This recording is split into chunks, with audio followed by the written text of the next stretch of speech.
राजर्षि परीक्षित भी बड़े भाव विभोर होकर के श्रवण कर रहे हैं उन लीलाओं को। मानो राजर्षि परीक्षित को इंतजार ही था कि कब कृष्ण कथा आएगी और कब मैं उस कथा का रसास्वादन करूंगा। पूछा भी है राजर्षि परीक्षित ने। भगवान श्री सुखदेव जी महाराज ने जब कृष्ण कथा को संक्षिप्त रूप में वर्णित किया और एक श्लोक में कृष्ण कथा को समाप्त करके शांत हो गए, राजर्षि परीक्षित के मन में उत्कंठा जगी। हे सुखदेव जी महाराज, 4 दिन से जिस कथा का मैं इंतजार कर रहा हूं कि कब मेरे परम आराध्य, मेरे परम इष्ट का गुणगान होगा, कब उनकी आप दिव्य लीलाओं को श्रवण कराओगे, आप केवल एक श्लोक में बोल करके चुप हो गए। सुखदेव जी ने कहा, क्या बात है राजर्षि परीक्षित, बड़े उत्सुक नजर आते हो कृष्ण कथा सुनने के लिए। ऐसा क्या दे दिया कृष्ण ने आपको जो आप इतने उत्सुक हो? कहा, महाराज वो चीज दी है जिसको सबसे ज्यादा, हर प्राणी को सबसे ज्यादा मोह है जिस चीज से। मैं आपके सामने हूं तो उस कृष्ण की बदौलत हूं।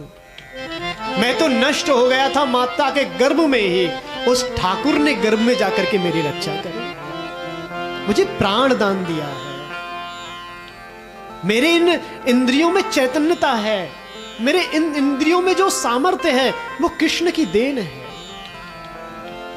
जिसने प्राण ही रक्षा की है, प्राण दान किए हैं।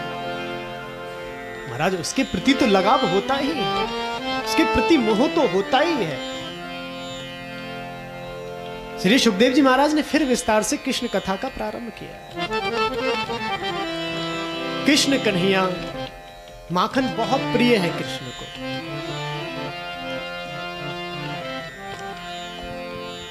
कन्हैया खाते दही भी है, पीते दूध भी है, लेकिन माखन उन्हें बहुत पसंद है, इसलिए माखन लीला बहुत प्रसिद्ध भी हुई है।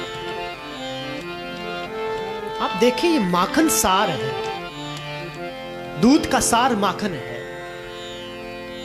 पहले दूध को पहले दूध को हल्की मात्रा में गर्म किया जाता है, फिर जाम डाला जाता है, फिर उचित समय पर उसको जमने दिया जाता है। अब वो जम जाता है, जब दही बन जाता है, फिर उसको बुलोया जाता है, और जब बुलोया जाता है तो खटास एक तरफ रह जाती है और मिठास एक तरफ आ जाती है, माखन के रूप में वो प्रकट हो जाता है। ये जो मूल है, ये जो मूल, और हमारा मूल क्या है? हमारा मूल है मन। कन्हैया ने माखन चोरी की ही है, लेकिन माखन के रूप में गोपियों का मन भी चुराया है। बलात् कन्हैया ने गोपियों के मन का भी हरण किया है। कन्हैया ने प्रत्येक गोपी की भावना पूर्ण की है। जब एक गोपी ने कृष्ण कन्हैया को अपने मैया के हाथों से उस स्वादिष्ट मधुर माखन खाते हुए देखा और गोपी की नजर पड़ी कि भगवान श्री कृष्ण बड़े ही प्रेम से उस माखन का भोग लगा रहे हैं, तो उस गोपी के मन में भाव उत्पन्न हुआ, भाव प्रकट हुआ कि हे नारायण, कभी मेरा भी ऐसा सौभाग्य होगा क्या? कभी मुझे भी ऐसा दृश्य देखने को मिलेगा क्या? कभी मेरे पूर्ण हृदय भी होंगे जो कन्हैया मेरे घर आए और मेरे हाथों से निर्मित माखन खाएं? और अगर आपकी भावना सच्ची है तो उस भावना को कन्हैया पूरा करते हैं। प्रबल प्रेम के पाले पड़कर प्रभु को नियम बदलते देखा, अपना मान टले टल जाए, भक्त का मान न टलते देखा। अगर आपकी भावना शुद्ध है, सात्विक है, सच्ची भावना है, तो कन्हैया आते हैं उस भावना को पूरा करने। तो मानो कन्हैया ने कहा, गोपी चिंता ना कर, तेरी जो भावना है मैं उस भावना की पूर्ति अवश्य करूंगा। बहुत प्रिय है कन्हैया को माखन। प्रातः काल जब नींद खुलती है तो नींद खुलते ही कन्हैया को सबसे पहले माखन चाहिए होता है, सबसे पहले माखन चाहिए। और मैया इस बात का विशेष ध्यान भी रखती है। जैसे ही कन्हैया के उठने का समय होता है, मैया उससे पूर्व ही माखन बिलो लेती है। एक विशिष्ट गाय जो कन्हैया के लिए नियुक्त कर रखी है, उस गाय के दुग्ध से मैया अपने हाथों से माखन बनाती है। माखन, उस दही को बिलोती है, माखन निकालती है, सुंदर पात्र में सजाती है। 9 लाख गैया हैं मैया यशोदा के महल में, बहुत सी दास दासियां हैं, उन बहुत से गोप ग्वाल हैं उन गायों की सेवा करने के लिए, लेकिन कन्हैया को जिस माखन का भोग लगाती है मैया, उस गाय का दोहन स्वयं करती है, उस गाय की सेवा मैया स्वयं करती है, अपने हाथों से बिलोती है, अपने हाथों से माखन निकालती है, सुंदर पात्र में उसको सुसज्जित करती है और अपने हाथों से कन्हैया को पवाती है। मैया बहुत ध्यान रखती है कि कन्हैया कब उठने वाला है, उसके माखन के लिए व्यवस्था बनानी है। एक दिन किसी कारणवश मैया भूल गई लाला के सामने माखन रखना। छोटे से कन्हैया पलना से उठे, देखा चारों तरफ माखन नहीं है।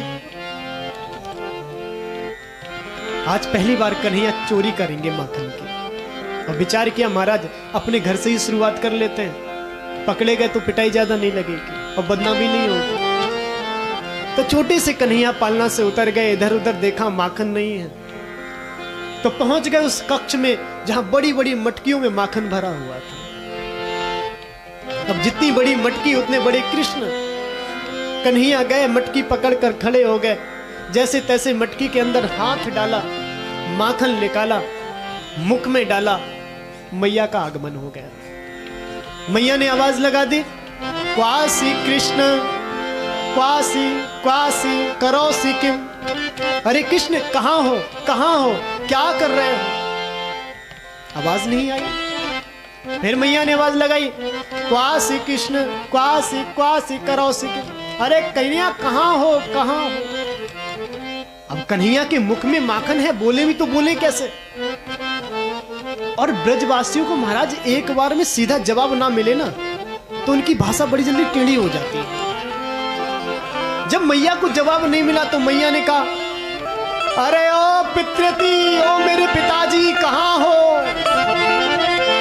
और जैसे ही देखा मैया महाराज पितृति कह करके बुला रही है, क्रोध में बुला रही है, तो कन्हैया बोल उठे, मुख में माखन, अरे मैया मैया मैया, ठीक से आवाज भी नहीं निकल पा रही। और जैसे ही मैया ने वो ध्वनि सुनी, उस ध्वनि के पीछे गई मैया। छोटे से कन्हैया नीलमणि के समान सोने जड़ित कंगन पहने हुए हैं, हाथों पे माखन लगा हुआ है, मुख पर माखन लगा हुआ है। दिव्य छटा महाराज श्री सुखदेव जी महाराज वर्णन करते हैं। मैया बड़ी प्रसन्न हुई उस छटा को देख करके। विचार किया, महाराज अगर छोड़ दिया तो बालक उद्दंडी हो जाएगा, शैतान हो जाएगा। तो मैया ने कान पकड़ लिया लाला का, क्यों रे लाला, चोरी कर रहा है? और जैसे ही चोरी का नाम सुना, कन्हैया विचार करने लगे, महाराज पहली बार प्रयास किया, पहली बार में पकड़ गया। तो कन्हैया बात बनाने महाराज परम चंचल है, परम चंचल है कृष्ण भगवान, और परम चंचल है हमारा मन। हमारा मन एकाग्र तब हो सकता है जब इससे भी ज्यादा जो चंचल है कृष्ण, उसके चरणों में समर्पित कर दिया जाए। भाई जिसका ज्यादा बल होता है उसका प्रभाव ज्यादा होता है। तो कन्हैया परम चंचल है, बात बनाना उन्हें महाराज बहुत अच्छे से आता है। कन्हैया ने कहा, मैया तू मुझे चोर ठहरा रही है, मुझे चोर बोल रही है? बोले चोर नहीं बोलूं तो क्या बोलूं? तूने मुझसे पूछा या मैंने अपने हाथों से तुझे माखन दिया? ये चोरी ही तो कर रहा है तू। कन्हैया सहम गए, भयभीत हो गए। कन्हैया ने कहा, देख मैया मुझे चोर ना बोल, मैं यहां चोरी करने के भाव से नहीं आया था। बोले तो क्या भाव लेकर के आया था? कन्हैया ने कहा, मैया गलती मेरी नहीं, गलती तेरी है। बोले अच्छा मेरी क्या गलती है? बोले तूने मेरे हाथों में ये मणि जड़ित कंगन पहना रखे हैं। तू तो चली गई थी बाहर, इधर सूर्य मेरे सर पे आ गया था, सूर्य की किरणें मेरे कंगन पर पड़ी, कंगन तप गए, गर्म हो गए। और कल ही मैंने एक गोपी के मुख से सुना था कि अगर कोई चीज गर्म हो जाए ना तो उसे माखन में डाल देना चाहिए। तो मैं चोरी करने के भाव से नहीं आया था, मैं तो ये कंगन जो गर्म हो गए थे उनको ठंडा करने आया था। मैया बड़ी खुश हुई, महाराज जरा सा बालक देखो कैसी बातें बना रहा है। मैया ने गोद में उठाया, अच्छा लाला चल, हमने तो तेरे हाथों में कंगन पहना रखे हैं, ये बता मैंने तेरे मुख पे कौन सी मणि जड़ दी है? ये जो तेरे मुख पे माखन लगा है ये कैसे लगा? कन्हैया ने कहा, मैया धन्यवाद दे कि माखन लग गया मुख पे। बोले क्यों, किस बात का धन्यवाद दे? देख मैया तू झाड़ू पोछा तो लगाती नहीं है इधर, देख कितनी गंदगी पड़ी है, और इस गंदगी के कारण देख छोटे छोटे कितने कीड़े हो गए हैं। अचानक से मैं यहाँ बैठा था, अपने कंगन शीतल कर रहा था, एक छोटा सा कीड़ा आया मेरे मुख पे चला गया। मैं इतना कोमल, और मेरे इस कोमल देह पर वो कीड़ा काटने ही वाला था। मैंने उसी माखन, जो माखन माटकी में दे रखा था हाथ, उसी हाथ से उस कीड़े को भगाने का प्रयास किया। कीड़ा तो भाग गया पर माखन मेरे मुख पे लग गया। मैया बड़ी प्रसन्न हुई महाराज, और जब देखा मैया खुश है तो कन्हैया ने कह दिया, मैया तू थी नहीं, तुझे पता है माखन मुझे बहुत प्रिय है, इसलिए खुद ले लिया। और कन्हैया कभी माखन अकेले नहीं खाते। जब मैया माखन खिलाती है, कन्हैया कहते हैं मैया ये जो सखा हैं ये भी मेरे हैं, इनको भी माखन खिला। मैया उनको भी माखन खिला देती है। मैया ये जो मरकट है ना, ये जो बंदर हैं, ये भी तो मेरे ही हैं, इनको भी माखन डाल दे थोड़ा सा, तो मैया उनको भी माखन डाल देती है। अब एक दो दिन हो तो चल जाए, अब कन्हैया का रोज का ये नियम। कदाचित मैया अपने लाला के लिए ही माखन बनाती थी, लाला की प्रसन्नता के लिए माखन बनाती थी, पर मैया में ये भाव होता है कि माखन, दूध, दही आदि छुपा कर रखती है, वो दुरा कर रखती है, उससे बचा कर रखती है। तो एक दो दिन तो खिला दिया कन्हैया को, तीसरे दिन से कहने लगी, देख कन्हैया तुझे खाना हो तो खा, नहीं तो तू भी चला जा अपने दोस्तों के साथ जंगल में, हम सबको नहीं खिलाने वाले। इधर कन्हैया की मित्र मंडली भी तैयार हो गई है। मित्र मंडली आई कन्हैया के पास, कई दिन जब उन्हें माखन नहीं मिला, कहने लगे, देख कन्हैया हमारे घर में तो इतना माखन होता नहीं, इसलिए हम पहले माखन खाते भी नहीं थे, लेकिन तूने बुला बुला के अपने मैया के हाथ से माखन खिलाया, और अब हमें आदत पड़ गई है उस माखन को खाने की। तेरी मैया ने मना कर दिया है, बता माखन कहां से मिलेगा? कन्हैया ने कहा, चिंता ना करो, हमारे पास एक युक्ति है, एक तरीका है, सबको माखन खाने को मिलेगा। बोले कैसे? ऐसा करेंगे, चलेंगे दूसरे के घर पे, माखन चुरा करके खाएंगे। मधुमंगल ने कहा, चुरा करके खाएगा? तेरे घर में कौन सी भुखमरी पड़ गई लाला, जो तू हमें चोरी करना सिखाने लगा? कन्हैया ने कहा, भैया माखन हम अपने लिए चोरी नहीं करेंगे। बोले तो किसके लिए चोरी करेगा? बोले हम इस श्रीदामा के लिए करेंगे। बोले क्यों? मैंने कल ही इससे पूछा था, तेरे घर गाय है, दूध होता है, दही होता है, माखन होता है, फिर इतना दुबला पतला क्यों? तो उसने पता क्या कहा? कहा हमारे घर माखन तो बहुत होता है, पर मेरी मैया सारा माखन ले जाती है मथुरा में और सारा माखन बेच आती है, मुझे खाने को नहीं मिलता। अब तुम ही बताओ, गाय चराने को हम गोकुल के ग्वाला और माखन खाए वो मथुरा के लाला? तो ऐसा नहीं होगा। सबकी बात समझ में आ गई। कन्हैया की मंडली बन गई, सरदार बन गए कृष्ण भगवान।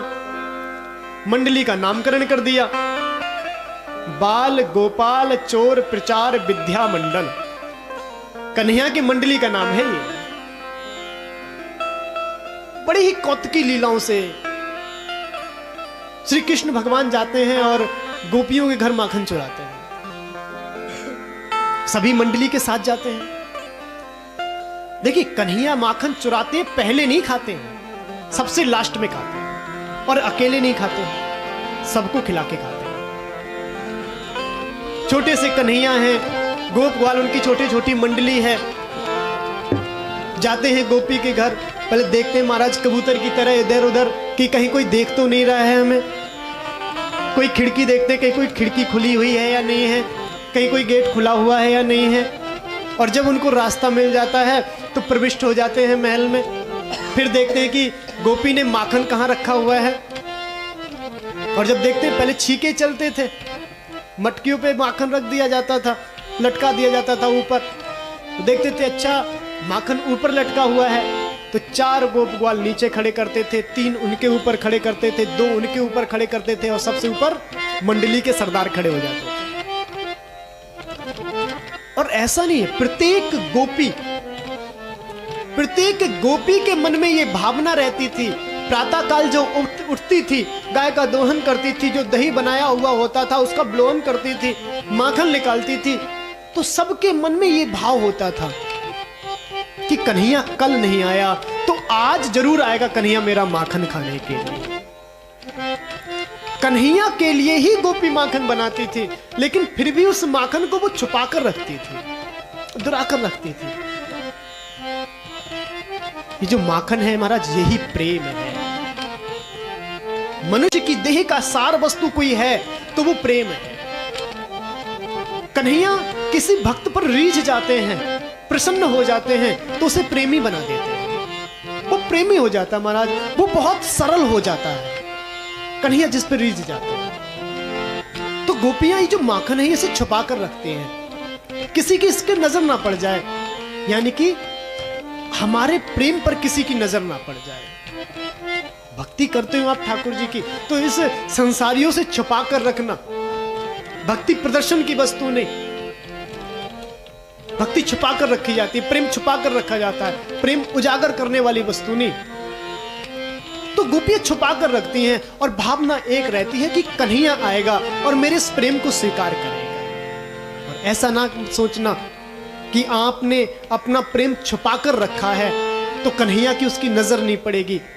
आप जितना इस संसार से प्रेम छुपाने का प्रयास करोगे, उतनी ही जल्दी कन्हैया उस प्रेम को पहचान लेगा।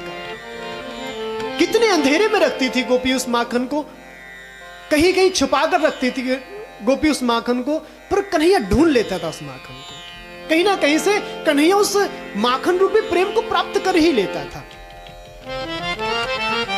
और बड़ी सुंदर झांकी लगती थी गोपियों को, बड़ी प्रेम मुग्ध हो जाती थी जब कन्हैया को माखन चुराते हुए देखती थी। और उस झांकी का दर्शन करने के लिए गोपियां लुटती रही, माखन लुटाती रही कृष्ण कन्हैया के ऊपर। अब केवल माखन की बात हो तो गोपी अपनी सास से बात बना दे कि गाय ने दूध कम दिया है इसलिए माखन कम हुआ है, कई बातें बना दे। पर कन्हैया जिस मटकी में माखन खाता है और जो वो मटकी जो है खाली हो जाती है, कन्हैया उस मटकी को पटक देता है, फेंक देता है, फोड़ देता है। ये मटकी है मनुष्य देह, नर तन, ये माखन है प्रेम। ध्यान रखना, जिस दिन इस नर तन से प्रेम खत्म हो गया, पटक दिए जाओगे संसार के झंझटों में। तो प्रेम कम नहीं होना चाहिए। अब जब मटकियां कम पड़ने लगी तो ना चाहते हुए भी गोपियों को बताना पड़ा अपनी सास को कि मैया हम क्या करें, वो नंद का लाला आता है, माखन खाता है और हमारी मटकी भी फोड़ देता है। सासू को बड़ा क्रोध आया। अच्छा, ऐसा उत्पात मचा रखा है उस कन्हैया ने, छोटे से लाला ने। अगर मैं उस यशोदा के पास जाऊंगी तो वो यशोदा खींच जाएगी, ज्यादा नाराज हो जाएगी, बात बहुत आगे तक बढ़ जाएगी, तो मेरा जाना ठीक नहीं है। ऐसा करो गोपियां, आप लोग जाओ उल्हाना लेकर के। तो सभी गोपियां एकत्रित होकर मैया यशोदा के पास जाती हैं।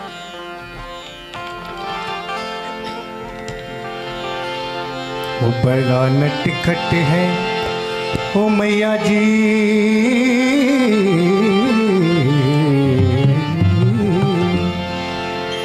गोपियां शिकायत लेकर आती है मैया के पास और कहती हैं कि बड़ा नटखट है तेरो नंदलाल, बड़ा नटखट है तेरो नंदलाल, जयसोदा मैया अपने लला को संभाल हो। बड़ा नटखट है तेरो नंदलाल, जयसोदा मैया अपने लला को संभाल हो। बड़ा नटखट है तेरो नंदलाल, जयसोदा मैया अपने लला को संभाल हो। बड़ा नटखट है तेरो नंदलाल, जसोदा मैया अपने लला को संभाल हो। बड़ा नटखट है तेरो नंदलाल, जसोदा मैया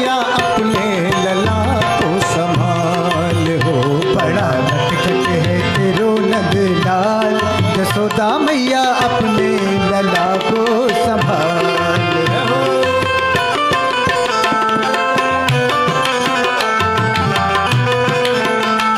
माखन चोर भगवान की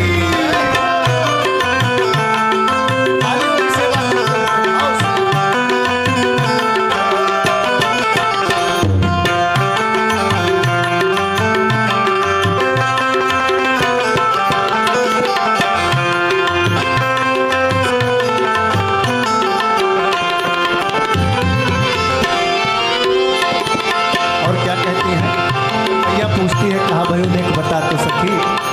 तो गोपियां कहती हैं मैया कचुरा भयो ने सुनती जा कहा भयो। कंकरी मार मोरी थोरी रे गगरिया, कंकरी मार मोरी थोरी रे गगरिया, कंकरी मार मोरी थोरी रे गगरिया, कंकरी मार मोरी थोरी रे गगरिया। हाँ पीछे पड़ा हो तुम आने ना चलिया, कंकड़ मार मोरी थोरी रे गगरिया, कंकड़ मार मेरी थोर दी गगरिया। पीछे पड़ा हो तो माने ना चलिया, माने ना चलिया। होगी इससे देखो मैया जी, होगी इससे मेरी तकरार, होगी इससे मेरी तकरार। यशोदा मैया अपने लला को संभाल हो, बड़ा नटखट है तेरो नंदलाल। यशोदा मैया अपने लला को संभाल रे, बड़ा नटखट है तेरो नंदलाल। यशोदा मैया अपने लला को संभाल रे, बड़ा नटखट है तेरो नंदलाल। हाँ तेरो नंदलाल, हाँ तेरो नंदलाल।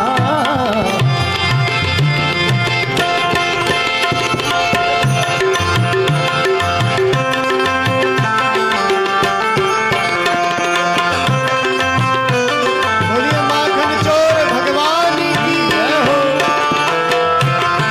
हरि बोल।